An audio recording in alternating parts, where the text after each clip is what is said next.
It's my 19-year-old birthday on Saturday, and I planned to go out drinking and come home to sleep after I was done. My mum came into my room the other day asking me if I want to go and stay somewhere on that Saturday night so she can have her man over to do the deed. I was obviously upset by this and told her I planned on coming home as I wanted to sleep in my own bed. She then persisted that I go and stay with a friend because she didn't want to have to go out to do whatever. I said it is not my problem that she wants someone to stay over, and I will be coming home to sleep. She then told me that she would be loud and make sure to wake me up to hear, and made it clear she did not want me home. This could have been a joke, but either way that is not normal to say that to your child, right?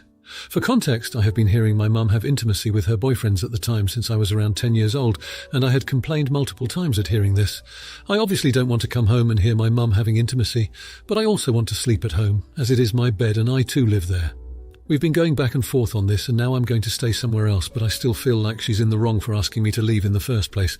IDK what to think I understand where she is coming from, but still. Edit. I feel like I need to clear some things up. First of all, no, I do not pay rent because simply I cannot afford to. I live in the UK, so there's no underage drinking. I cannot simply just move out, that is easier said than done. And when I go to uni next year, I do plan on leaving. And my mum also agrees that then will be the best time for me to move. I'm still in full-time education and have a part-time job, so let's not be so harsh on the fact that I still live with my mum. I understand the privilege of living at home rent-free, but it doesn't take away from the fact that my own mum wants to get me out the house so she can have intimacy with someone. Some of you asked about the boyfriend, and yes, he does have his own home, it's just in another city, and I've personally never met him.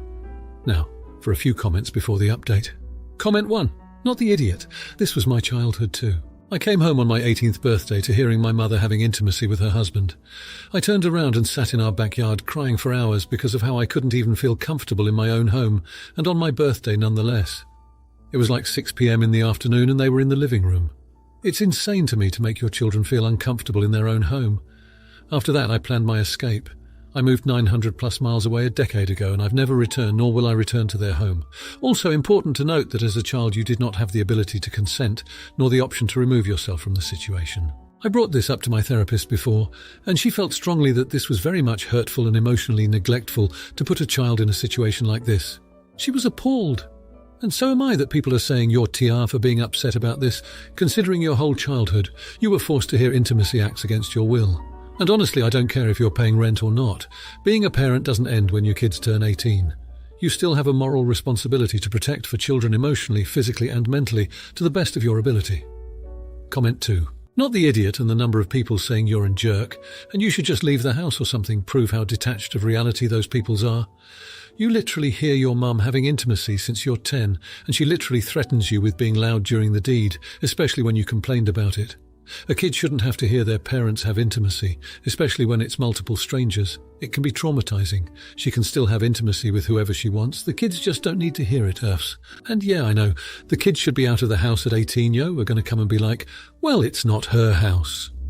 Yes, it is. She literally have the same rights as her mum, even if she doesn't pay, which she literally got out of high school at 18. Or maybe later, not even yet if she's got held back for a year or more, but I guess the parents ready to throw out their kids immediately when they turn 18 can't think of that, or other scenarios where life isn't all rose-tinted and easy. Comment 3. Not the idiot. Your mum sucks, both meanings of the word, obviously. I'm 40, a dad with a live-in girlfriend. We have intimacy regularly, while our teenage and preteen kids are in the house. We shut our door, and it's usually done at night when we have our loud fan on so no one can hear what's going on. There are ways to get some with kids in the house that don't disturb anyone. Telling your kid to leave so you can get laid is pretty crappy, especially on their birthday. OP, be sure to put on your noise-cancelling headphones that night. Or, if you're feeling extra petty, make a sign of encouragement to place outside their door for when they're done. Maybe some water bottles for dehydration and cookies, or even the phone number to a pharmacy that sells the morning after pill. Now for the update. So guys, it's been about 6 months since that whole fiasco with my mum and her boyfriend, and I've got some pretty surprising updates. Firstly, I moved out. I decided that I needed my own space, especially after that incident. I've been renting a small apartment closer to my job and school, and honestly, it's been refreshing to have some independence.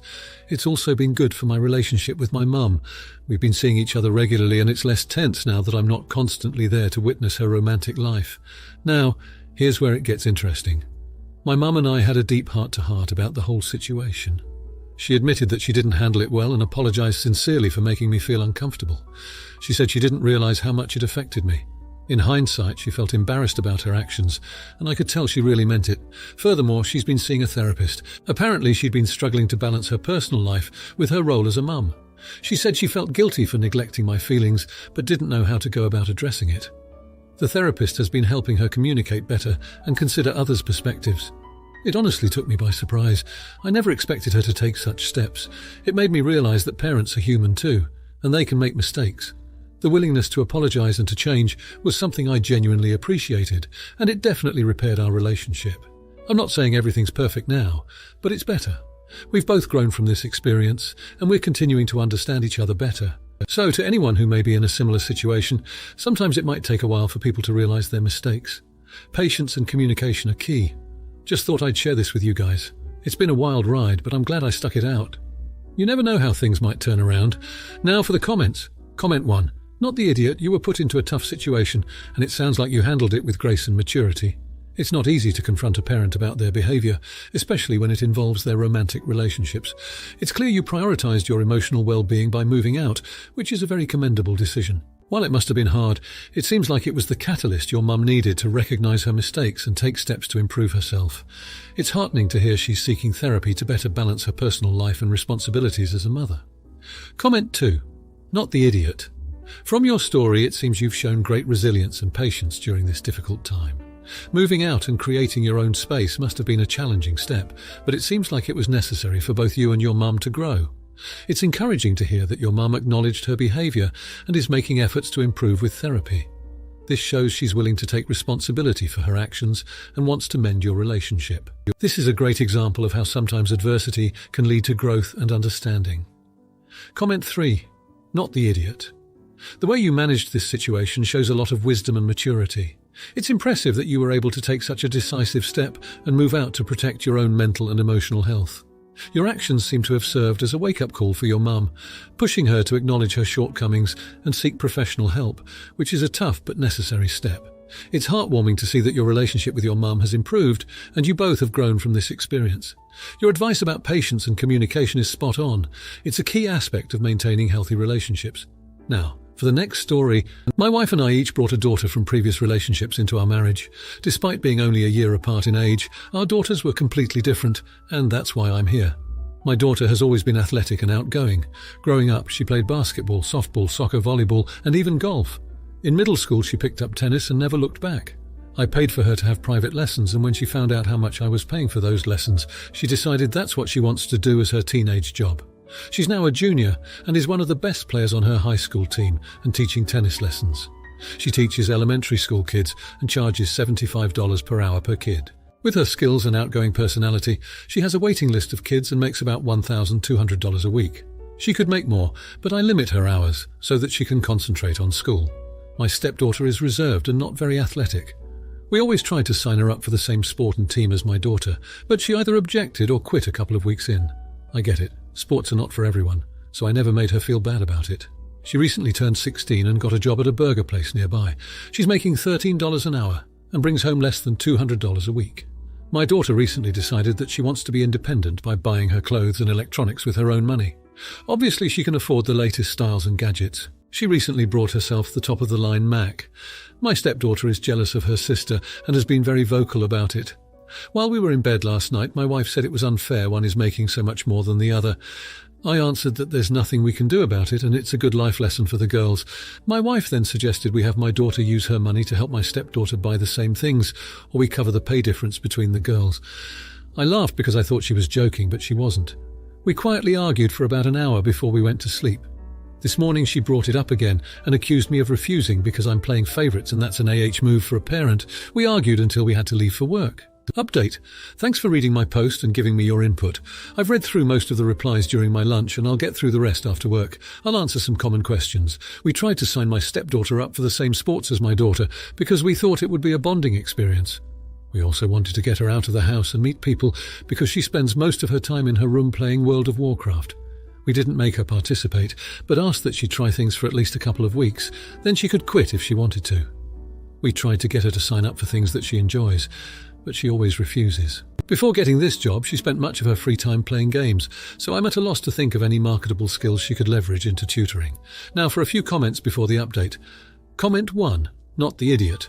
This one is very cut and dry for me. Very. Your wife is asking you to both punish your daughter for her success and to also reward her daughter for her comparative complacency. It's surprising your wife wouldn't be able to see how unfair that actually is. There is no logical reason to force your daughter to share her incredibly impressive income with her stepsister, Emo. Now, your daughter has reaped the benefits of private tennis lessons, but it sounds like that was the biggest leg up she was given. I can see you and your wife paying to give her daughter a similar leg up if she showed the interest, but ultimately, both of these young women are sleeping in beds they've made. Your wife is being entitled and unreasonable. There is nothing wrong with daughter's existing income. Treating her daughter the way she is suggesting now will do nothing but enforce and reward her crappy and jealous behaviour. Edit. My phrasing was much too harsh in condemning OP's stepdaughter of complacency, which wasn't fair. Made small language adjustments. Comment 2. Not the idiot. What is fair is not always what is equal. Your daughter has skills that are in demand and her salary reflects that. Your stepdaughter is starting out on a typical student career path and her salary reflects that. Forcing your daughter to fund your stepdaughter would be the height of unfairness. Your wife needs to stop trying to turn your home into a crab pot and let her daughter figure out where her own talents lie. My brother-in-law has a doctorate, with a well-paying job in his field. His wife is in high fashion, and they live a dink life. They are buying real estate in New York. My husband and I are civil servants with children to raise. According to your wife's ideas, my brother-in-law should be sending me palimony checks every month to support my children. After all, he's my husband's brother. That's not life, and she would do a disservice to her daughter with her bad ideas. Comment 3. Can you help her maybe get a better job? Is she good at her studies or anything else? Tutoring elementary kids can make her $50 or plus an hour if she's good. I have never been sporty, but I make the bank tutoring while in school. Also, as your daughter tennis lesson were so expensive, I know I have a kid doing it and $100 is the minimum for a tennis teacher. Did stepdaughter have the privilege or receiving equal financial help in cultivating whatever her hobby passion is? It's not your daughter's job to help her sister out, but it is parental duty to offer all kids equal opportunities and then let them put to fruition. Now for the update. Well folks, here's the update.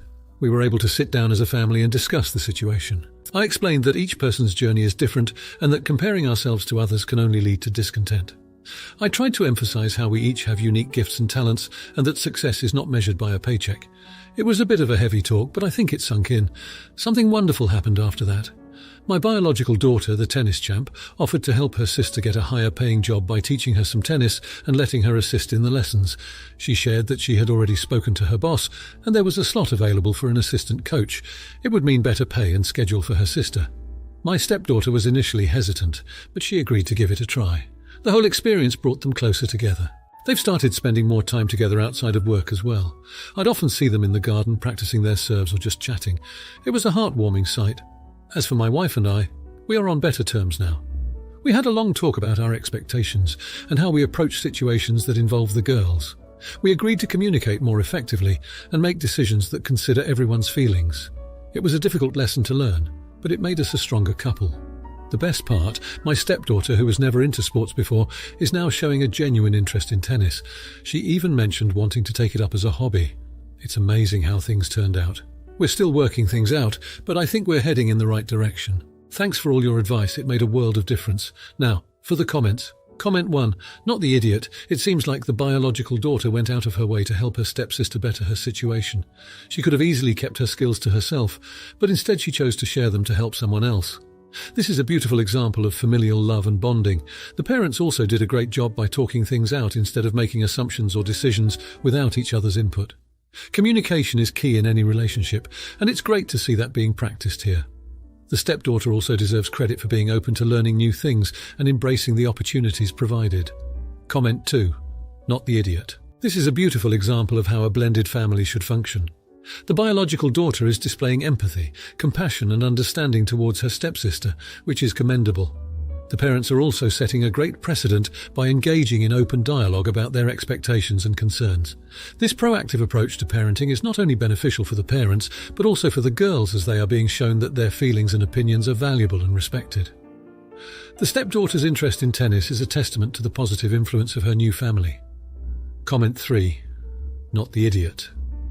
The family appears to be fostering a healthy, supportive environment for both girls. The biological daughter's offer to help her stepsister is a clear example of the selfless love and camaraderie that should exist between siblings.